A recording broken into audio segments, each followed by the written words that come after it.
Good morning, everyone. I hope that you are having a fabulous day. Already, it's only 8:22 here in Alaska, and I did my civic duty and emailed all of our senators. They're voting on SB 156 today, which lets Alaskans either be free or locked down with all the dumb mandates.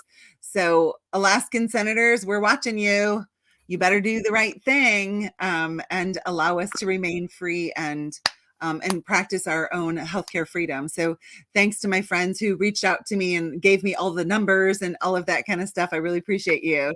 So this lady, just before we went live, I said to her, "You are like lit." And she's like, "Well, actually, I'm lit in every aspect of my life." So Dr. Elizabeth, thanks so much for joining me today. Hi, thanks for having me. Yeah, absolutely. So let's jump right in. Like, what's going on in your life that you're on fire? Well, I've been working on my mindset, thanks to the advice and leadership that you've provided for us in the boot camp. And I've just taken it all to heart and really I'm just going forward with everything you're teaching. So I've really been working on my mindset, the way I think about things, the way I structure my day, the tasks I want to complete, realistically looking at what I can get done in a day and how that also fits into my family as well. So making them a priority, including them in the to-do list, because so often you can think the to-do list is just work related stuff, or cleaning a Yeah. house or, whatever. But it's like spending time with my family is a priority. And I feel like just plugging that into some of the days really helps me with having I hate the word having it all, but it's like family's going great, work's going great, my relationships are going great. And I feel like it's because I've just taken the time to structure and make sure that each thing is getting my attention. And what does that look like? Like what has when you say I'm working on my mindset and just like following what I've been teaching, what has changed so much for you? And what shifts are happening in that? So for me, the biggest, well, so the mindset just being what I think about all day, right? So, um, really it's focusing on one thing at a time. Like if I'm doing whatever thing, that's what I'm doing at that time. I'm not thinking about what I have to do next or what I did earlier or what else I could be doing, but it's right now I'm doing this, so I'm going to focus on that and not think about the other stuff, which makes me feel calmer and more relaxed and have more peace of mind to just do the one thing. And then I'm doing the three priorities a day and only doing one task per priority. And that's really been great for me because, it used to be, I'd see patients all day in the practice and that wasn't even on my to-do list, and now it's like, oh, that's my whole to-do list. Monday, I see patients in the office. That's a 12-hour day for us. So that's Monday, and then I shuffle my daughter around, of course, because I'm a mom. Um, and then maybe there's one small thing I do at lunch, one task, one whatever, but that's it. Like, so seeing patients is a priority that's on my to-do list, where before that wasn't even on the list, so that has been a huge shift for me. And then some days it's just family time. Like today, I'm spending time with my family, and that's it. I'm not going to think about what else I could be doing. It's just family time. So, those just thinking about shifts have really helped me. And then doing one thing, for probably 3 or 4 weeks every day, I would say, do one thing at a time, no multitasking, like a mantra in my head, to the point that now I just do one thing at a time. But really, for 3 or 4 weeks, oh, wait, you're doing two things, one thing at a time, one thing at a time, you know, to make it a habit. I love that. And all of this is coming from those who aren't in the boot camp, or even if you are in the boot camp and perhaps you have forgotten, but this is all coming from my camera's like all gross. Michael Neal teaches in Effortless Success that there are three habits to adopt to really know yourself. And the first one is what really Liz and I are talking about. And that is whatever you're doing, do it as if it's the most important thing in the world. And that sounds like so airy fairy, except if we really just break it down to reality, it is the most important thing in the world in that moment because we're trading our time for it. Like right now, Dr. Elizabeth and I are both letting you know this is the most important thing in the world to us right now because this is what we're doing. right? So whatever you're doing, do it as if it's the most important thing in the world. And that's a way to really know ourselves. And the second thing is to take holiday. And holidays doesn't have to be like I've planned this time away. Like take holiday. Like Dr. Elizabeth is taking holiday today with her family. And holiday really just means celebration. Holiday really just means like I'm all in, just focusing on like celebrating and enjoyment. And then the third habit to adopt to really know yourself is tell the truth. And the truth is like what I just popped up here, that multitasking is the biggest success killer. Dear Jay Papasan and Gary Keller in the book The One Thing, they point to some research that was done that had three groups. It had the group that identified themselves as multitaskers. Then it had a group that just like they were just people who worked, and then the other group, I can't remember if they were like stoners or got drunk. Like one of those two had an altered state in some fashion. And so then the researchers gave all three groups these tasks to do. Guess who were the worst to get it done?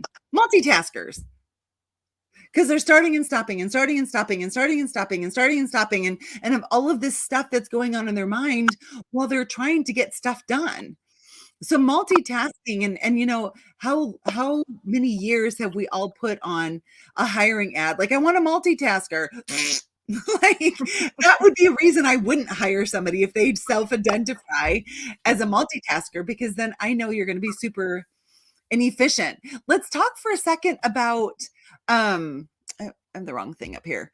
The three priorities and one task. Like, oh my gosh, how do you get anything done if it's only three priorities and one task? Like Dr. Elizabeth, like, what are you talking about? I have way too many things to do to only have three tasks. Let everyone in on the big secret. Yes. Well, so do I, first of all. But um, but what I have found was that so each day I figure out, okay, these are the three things I'm going to focus on today and only do one task each. And what I have found is eventually I get to the point where I'm done for the day. And yes, and you can take a deep breath and you can just sit for a minute. And you know what? I can read a book, or I have extra time to play with my, daughter, or hang out with my husband, or I can imagine or think or create. Where when you're always with a never ending to-do list, and frankly when you're multitasking, you're always in your head spinning spinning spinning, there's no quiet moment to let those little thoughts drift in that are imaginations and dreams that you can then grow on another time. And so it's about structuring. So I do sit down and look at my week and kind of figure out, from my goal. First I do the goals, and then from there I can figure out, okay, this is what I need to accomplish. This is what my week looks like. How can I break these up into which tasks to do per day? So then that way I can, get everything done. And actually I've accomplished more, I would say, in the last 6 weeks than I've accomplished in like all of last year. I feel like, and part of it's just having that space and that freedom to think about, what do I even want to be doing? What do I want to be spending my time on? Like you were talking earlier about the multitasking always in your head. When something unexpected pops up, then I'm short, snappy, irritated because I was thinking about 17 things. And now I'm thinking about one thing. So if something unexpected pops up, then I can kind of pause if I need to and handle the unexpected in a calm, relaxed manner instead of a maniac screaming or freaking out or not handling the thing. So, the tasks, though, the three priorities and a task each really gives you the freedom to be done, to then enjoy relaxing or whatever is going to be, knowing everything that I needed to get done that day was finished, and I have the whole next day to do the next three things. It's so simple, and I'm laughing because it's almost like we've been conditioned, or we tell ourselves like I have to live in this like frantic state. Like what? I can actually be done for the day. I can enjoy and read a book, and it's like 3 o'clock in the afternoon. What? Right. Yeah. And that's been huge for me because I've been the hamster wheel. I mean, I'm a type A, the more you give me to do, the better I can handle. I do but then I never felt like, gosh, I need time to sit down and think about my goals. I need time to create. How do, all my colleagues have these ideas and programs and whatever they're doing. Like, how do I have time for all that? I'm so busy. And Right. now I have actually time to think about stuff. And it's just been really life changing. So I try to tell everybody I know, like, don't multitask, think of one thing at a time, and I don't know. I'm trying to spread the word out there so more people do it, enjoy their life, instead of letting it go by. And the next thing you know, what year is it? Like, what's going on? What have I done if I wanted to? So at the holiday, I kind of took it more literally. And I'm like firing at my husband. So what are we going for in April? In October, I was thinking about doing this. And then, we have these days off here randomly in July or whatever. And he's like, what? I'm like, don't worry about it. I'll just plan it. Just tell me mountains or beach. I'll figure it out. Because my priority is going to be planning a trip coming up, I think, on Thursday. I love that. Yeah. And why, why wait? Right. And we act as if, like, I was on a call with a new private coaching client yesterday, and I said, here's the deal, like, go get your calendar. We are scheduling out all of the trips that you've been taking off, that you've told yourself you don't have enough time for. And what's so interesting is, like, we looked to just like move some things around on her calendar. She's like, actually, I'm not really taking any time off. I'm just being really conscientious and looking at my calendar. And I'm like, oh, I could move a day here and then I get a whole week off. And that trip that I've wanted to take with my brother, I'm not missing any work. But it's just really like slowing down our thinking to see, like, wow, honestly, the life that I've told myself I can't have is like so much closer than I've let right myself now. believe, right? Yeah.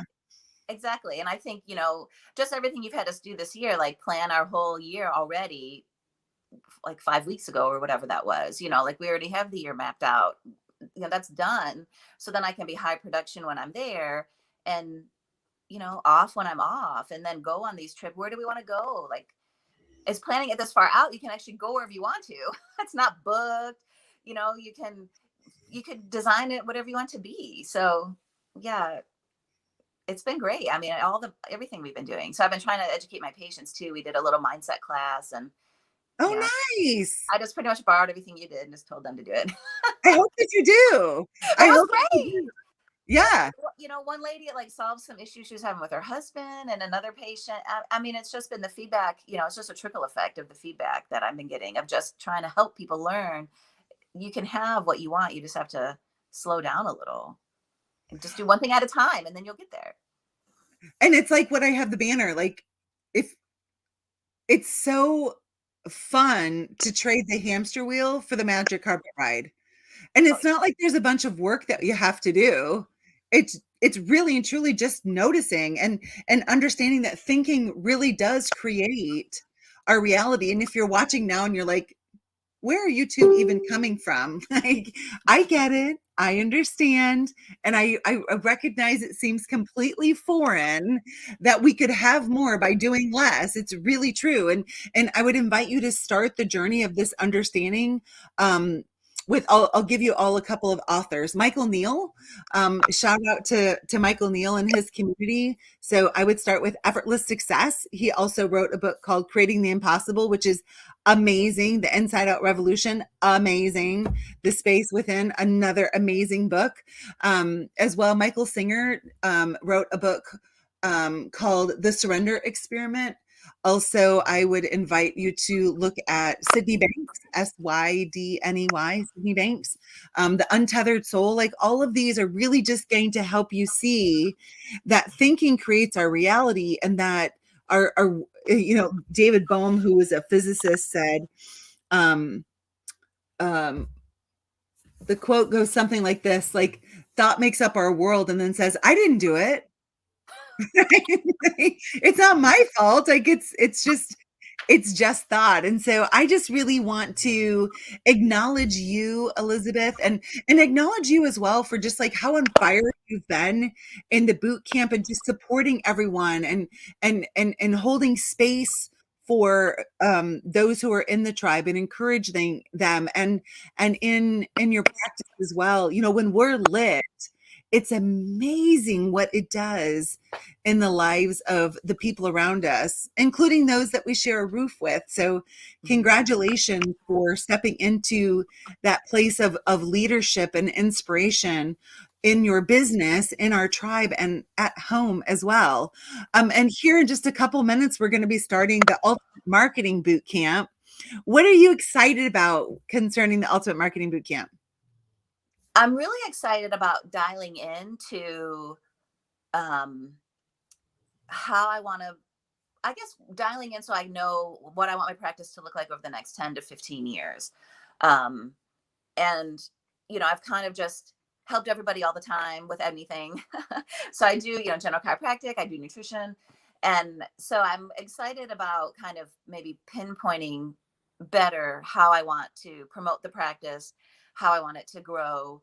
Um, yeah, I guess more I'm hoping to get some pinpoint, I more pinpointed ideas, more direct uh, trajectories to go is really the main thing I'm looking for, is just to kind of help me streamline my marketing, right, with the marketing boot camp. So I'm just hoping that it'll help point me more in a direction, or figure out with the process that we're doing over these next 8 weeks, the process of me dialing into what I want that to look like.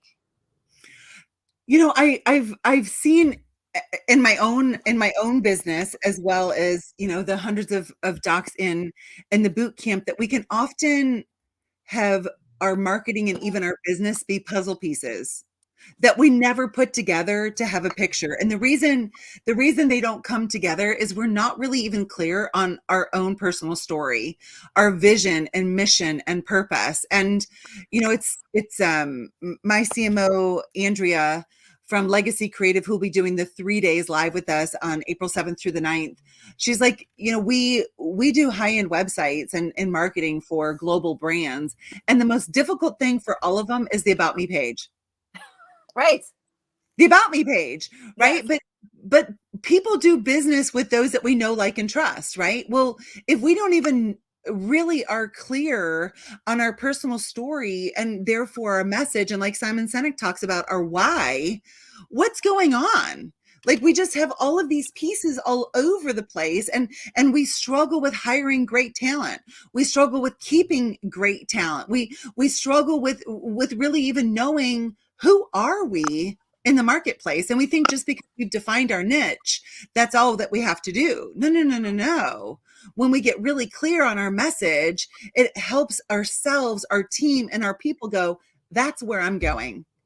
So Yeah. when we can line up behind somebody who knows who they are, who knows where they're going and why they're going, that erupts all kinds of loyalty and commitment and vision and purpose for not only ourselves, but the people that we lead, inside and outside our practice. So I just want to applaud you, for saying, I'm in, and doing this really impactful training. My team and I are just super excited to bring it to everyone, and I'm proud of you, and just wanted to honor you publicly. I've Thank and you. included a link below if you're watching now or catch this later. If you've seen anything about the boot camp or seen anything about me and you keep putting it off, stop. Yeah. Like, innate nudges, because it's the direction to go in. So what happens when we get on a call, we're going to get to know each other. I've done almost 800 individual calls since 2017 with chiropractors and chiropractic students. Wow. So to say that I have a pulse on, like, kind of what's going on, I think is probably an understatement. And here's the deal, I want to know you. So if we haven't talked yet, or we haven't talked in a while, use that link, grab some time with me, and let's see what could happen. I don't know if I can help you, but I do know that my hand and my heart are extended to take that first step. So Elizabeth, what final words do you want to say to everybody before we sign off and then get on Zoom for the Ultimate Marketing Boot Camp I know, I'm together? so excited for that. Um, I think that there's something to be said, just like you're talking about, to be more authentic, and that's something that comes from quieting down a little bit. And so part of, the boot camp, like I said, to point in the right direction. But what you just mentioned about the personal story, in the past with marketing, it's I'm a doctor and I perfect, behind this wall. And so slowly I've been working on being more me, and kind of letting all that go. And I think for anybody who's struggling out there with thinking you have to have this image as a chiropractor or nutritionist or whatever, um, it's really not about the image, it's about who you are. So that's what I'm really looking forward to getting out of the marketing boot camp, which we're about to start. And then final words are just, there's you get more from slowing down, which doesn't sound like it's really right, but the slowing down, quieting the thinking, really allows you to expand into what you want out of your life, wherever you're coming from. And I think for me, that's been huge gains this year. Slowing down to actually go faster. Yeah. Right? I Who know. ever thought that we'd slow down and expand? I know. I would never would have believed it if I wasn't living it. Yeah. Yeah. I couldn't have said it better. So we're going to end with that. To all of you, have a great day. Thank God you. bless you. Please, if you are being nudged, reach out. Like, stop this insanity of struggle. You don't have to do it. So thank you so much.